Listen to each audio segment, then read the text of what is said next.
हमारे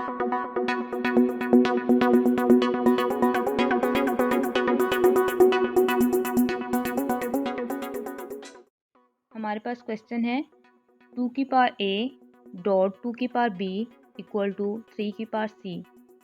देन हमने find out क्या करना है a plus b by c।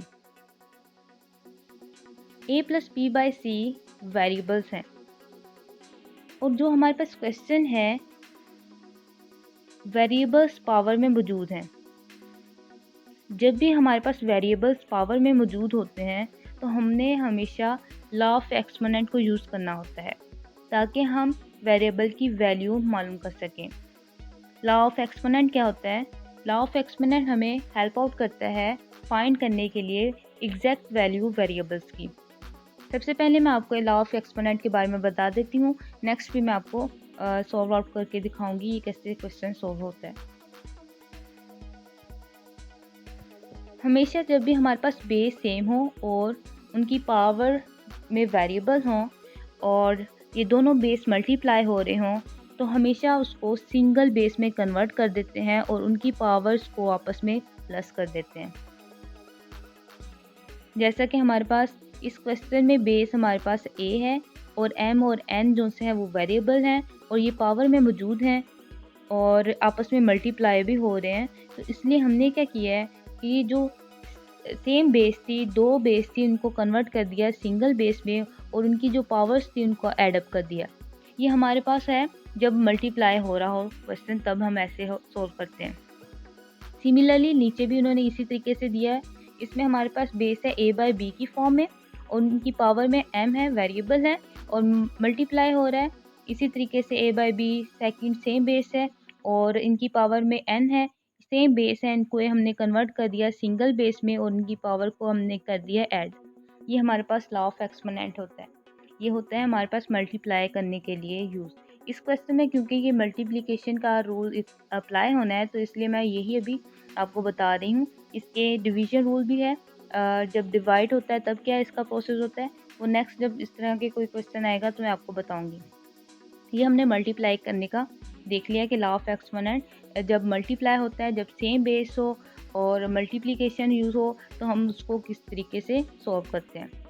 अब हम क्वेश्चन की तरफ आते हैं। अब हमने law of exponent left side पे अगर देखें हमारे पास सेम बेस है यानी कि 2 सेम बेस है और डॉट मतलब मल्टीप्लाई हो रहा है तो इट मीन्स हम 2 जो से हमारे पास बेसिस हैं उसको कन्वर्ट कर देंगे एक सिंगल बेस में। यानी कि हम इसको लेफ़्ट साइड को अगर इक्वेशन को देखें तो हम 2 की पावर a प्लस b लिख सकते हैं लॉ ऑफ एक्सपोनेंट को अगर यूज़ करें। सेकंड हमारे पास इक्वेशन की right side as it is आ जाएगी। क्यों? क्योंकि हमारे पास इसमें डिफरेंट बेसिस नहीं है, ये एक ऑलरेडी सिंगल बेस यूज़ हो रही है। अब हमने क्या करना होता है जब हमारे पास ये इक्वेशन आ जाती है तो हमने देखना होता है कि हमारे पास क्या लेफ़्ट साइड पे बेस जो सी है वो इक्वल है राइट साइड की बेस पे। यानी कि अगर लेफ़्ट साइड में बेस 2 है तो क्या राइट साइड में भी बेस 2 है। अगर तो ये बेस 2 है, अगर तो ये इक्वल होती तो हमने इसको ऐसे लिख लेना था a plus B equal to C simply. लेकिन क्योंकि इनकी बेस डिफरेंट है, यहाँ पर लेफ़्ट साइड में बेस हमारे पास 2 है और राइट साइड पे बेस 3 है तो इट मीन्स हम ये वाला रूल अप्लाई नहीं करेंगे।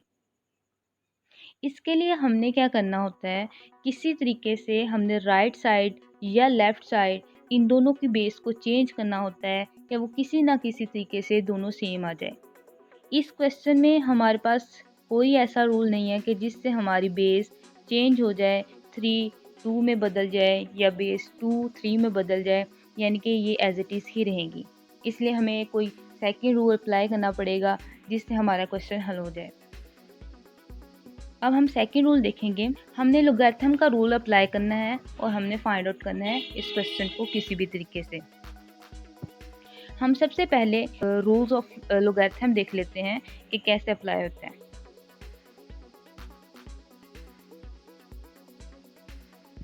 ये हमारे पास है लोगैरिथम के rules.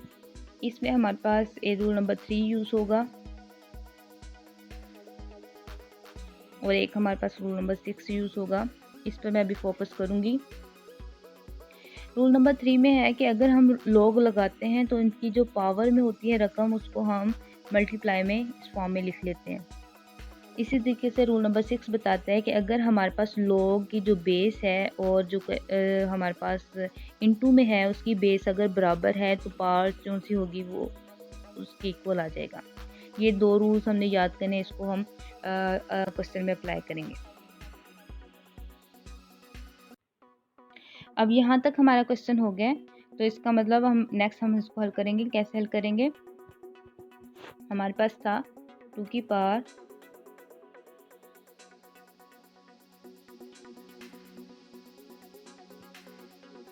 a plus b equal to 3 की पावर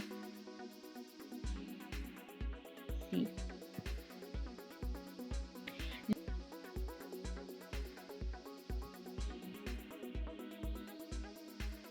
2 की power a plus b equal to log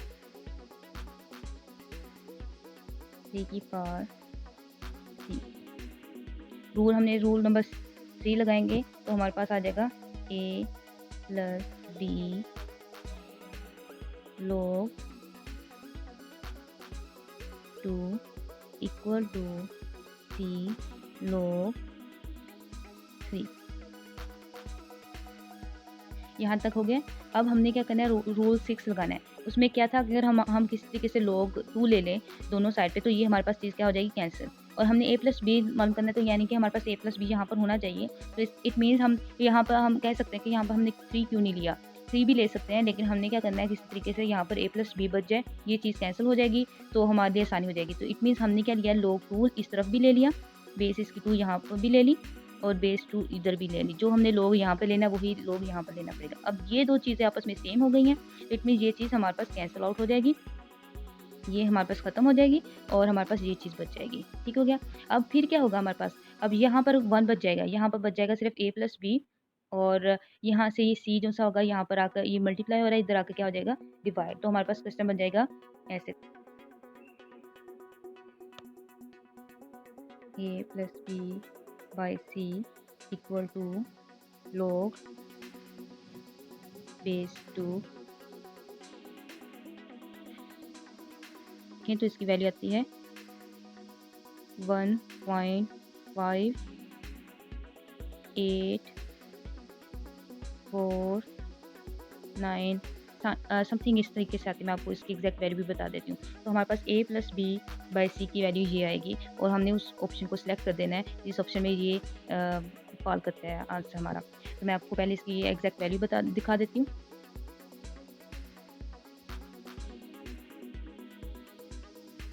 देखिए,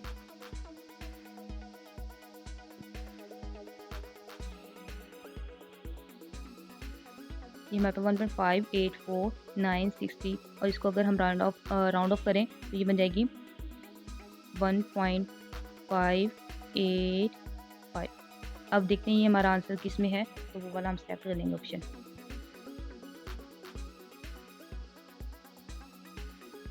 ये हमारे पास क्वेश्चन का मतलब ये ठीक है, हमारे पास ऑप्शन इसमें 1.585। तो ये था हमारा क्वेश्चन और ये था हमारा आंसर।